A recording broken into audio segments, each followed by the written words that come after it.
Salam sehat kawan dan sahabat channel ini, kali ini kita akan membahas tentang alkimia. Singkatnya, alkimia adalah praktik kuno yang berkembang di berbagai belahan dunia, berusaha menyatukan ilmu kimia, filsafat, spiritualitas, dan mistisisme. Asal-usul alkimia berakar dalam kebudayaan Mesir kuno, Yunani, dan Tiongkok, dan berkembang melalui pengaruh Islam di Timur Tengah sebelum sampai di Eropa pada abad pertengahan. 1. Mesir kuno dan Yunani. Perkembangan alkimia di Mesir kuno dan Yunani memiliki peran penting dalam sejarah pemikiran ilmiah dan mistis. Keduanya menjadi akar yang menumbuhkan alkimia di peradaban lain, termasuk di Timur Tengah dan Eropa. Kita akan bahas dari Mesir kuno terlebih dahulu.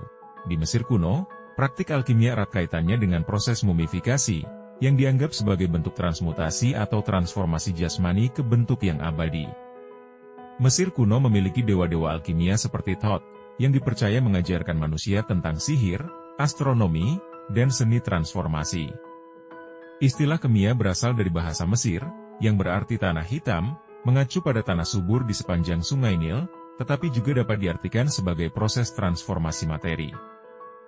Dalam konteks alkimia Mesir, para praktisinya berupaya mengembangkan metode untuk memurnikan logam seperti emas dan perak, yang sering dikaitkan dengan kemurnian spiritual. Mereka meyakini bahwa logam dapat dimurnikan seperti tubuh manusia yang dipersiapkan untuk kehidupan abadi. Teknik dan praktik pengolahan logam ini menjadi dasar bagi eksperimen alkimia di masa selanjutnya. Oke, sekarang kita bahas alkimia di Yunani. Alkimia Yunani sangat dipengaruhi oleh teori 4 elemen yang dikemukakan oleh filsuf seperti Empedokles dan kemudian oleh Aristoteles.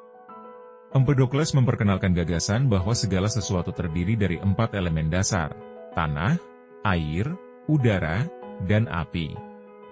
Aristoteles mengembangkan teori ini lebih lanjut, menambahkan bahwa setiap elemen memiliki 2 sifat, panas, dingin, basah, kering, yang dapat bergabung dan saling mempengaruhi satu sama lain. Gagasan ini menjadi dasar bagi praktik alkimia yang berusaha untuk mengubah satu unsur menjadi unsur lain melalui perubahan sifat dasar tersebut. Selama era Helenistik setelah penaklukan Alexander Agung, Yunani dan Mesir saling memengaruhi dalam bidang ini. Alkimiawan Yunani mulai menggabungkan filsafat Yunani dengan kepercayaan spiritual Mesir, menghasilkan pandangan yang lebih mistis dan esoterik tentang alkimia. Misalnya, Zosimos dari Panopolis, seorang alkemis terkenal dari Mesir di masa Romawi, memperkenalkan pandangan bahwa alkimia bukan hanya tentang transformasi materi, tetapi juga sebagai pencarian spiritual untuk menyatukan jiwa dan tubuh benda-benda material. Perpaduan pandangan ilmiah dan spiritual ini menjadi dasar bagi perkembangan alkimia selanjutnya di dunia Islam dan Eropa. 2. Alkimia dalam peradaban Islam. Salah satu tokoh penting adalah Jabir ibn Hayyan atau Geber, yang sering disebut sebagai Bapak Kimia Arab. Ia adalah seorang ahli kimia, filsuf, dan dokter yang dikenal karena mengembangkan metode eksperimental dalam alkimia. Jabir menulis lebih dari 1000 risalah yang meliputi konsep-konsep penting, termasuk teknik distilasi, sublimasi, dan kristalisasi. Ia juga memperkenalkan teori dasar senyawa kimia serta gagasan tentang elemen belerang dan merkuri, yang kemudian menjadi dasar dalam pemikiran alkimia Islam. Para alkemis Muslim memperkenalkan konsep tentang unsur-unsur dan zat-zat, mengembangkan konsep pembentukan logam, dan mencoba mengubah logam biasa menjadi emas. Teori yang sangat terkenal dalam alkimia Islam adalah teori sulfur merkuri, yang menyatakan bahwa semua logam terdiri dari kombinasi sulfur dan merkuri dalam proporsi tertentu. Teori ini mendasari banyak eksperimen mereka dalam mengubah logam, sebuah pendekatan yang juga diambil dari filosofi Yunani dan dipadukan dengan ilmu praktis. Selain itu, mereka berfokus pada alkimia spiritual yang melibatkan penyucian jiwa. Para alkemis Muslim percaya bahwa perubahan fisik logam seperti mengubah tembaga menjadi emas adalah metafora bagi pencerahan spiritual manusia. 3. Alkimia Eropa pada abad pertengahan.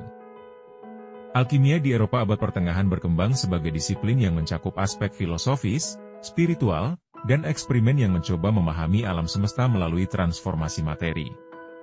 Berikut adalah perkembangan dan peran penting alkimia dalam periode ini. Alkimia sebagai praktik filosofis dan spiritual. Di Eropa, alkimia bukan sekadar eksperimen kimia, tetapi juga sebuah praktik filosofis. Alkemis Eropa percaya bahwa mereka tidak hanya mengubah materi seperti logam dasar menjadi emas tetapi juga melakukan proses penyucian dan transformasi spiritual diri mereka sendiri. Batu filsuf diyakini sebagai media utama dalam pencarian ini, simbol yang mencerminkan penyempurnaan jiwa menuju pencerahan atau keabadian. Peran Paracelsus dan konsep penyembuhan. Paracelsus adalah salah satu alkemis Eropa yang memperkenalkan alkimia ke dalam dunia medis. Ia mengusulkan bahwa alkimia harus difokuskan pada penyembuhan dan bukan pada penciptaan emas. Ia memperkenalkan penggunaan zat-zat kimia tertentu sebagai obat, yang kemudian memengaruhi perkembangan farmakologi. Paracelsus percaya bahwa penyakit dapat diobati dengan transmutasi zat yang tepat, dan pandangannya menjadi dasar bagi banyak praktik medis modern di Eropa. 4. Alkimia dan sains modern. Walaupun alkimia tidak lagi dipraktikkan dalam bentuknya yang mistis, dampaknya tetap bertahan dalam sejarah kimia dan ilmu pengetahuan. Simbol-simbol alkimia tetap digunakan dalam notasi kimia, dan konsep tentang transformasi materi masih relevan dalam fisika dan kimia nuklir. Tujuan alkimiawan untuk mencari transformasi atau penyempurnaan tetap hidup dalam sains modern yang berfokus pada pemahaman mendalam mengenai struktur materi dan energi. Seiring waktu, pendekatan ilmiah menggantikan praktik-praktik mistis, membawa alkimia dari dunia filsafat spekulatif menuju disiplin sains eksperimental yang berbasis bukti, yang kini kita kenal sebagai kimia modern. Mungkin hanya itu yang bisa channel ini berikan kali ini. Jangan lupa untuk subscribe dan tinggalkan komentar apapun karena itu sudah membantu channel ini. Terima kasih.